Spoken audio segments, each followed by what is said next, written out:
amigos quadrilheiros de todo o Brasil. Aqui quem fala é Arthur Franco. Fiz esta canção neste momento difícil de quarentena, onde todos, com os corações aflitos, nos perguntamos o que será do nosso São João em 2020. Dei o título a esta canção de Oração do Quadrilheiro.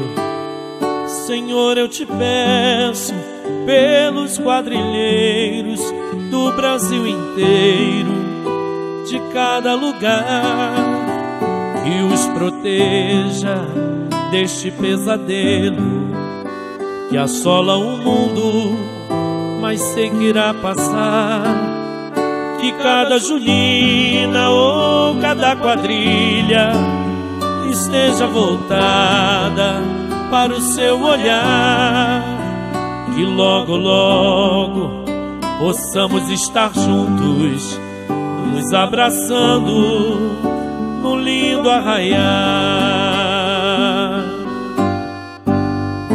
Eu sei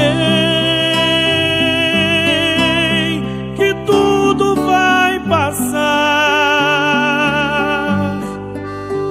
mas é preciso saber esperar.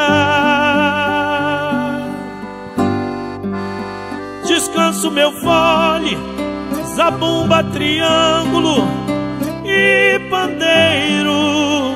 Te peço, ó Deus, que faça mais forte o meu coração quadrilheiro. Eu sei que tudo vai passar, mas é preciso saber esperar.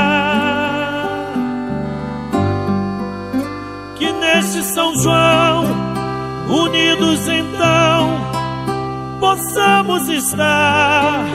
Te peço, ó Deus, que esta canção se torne oração.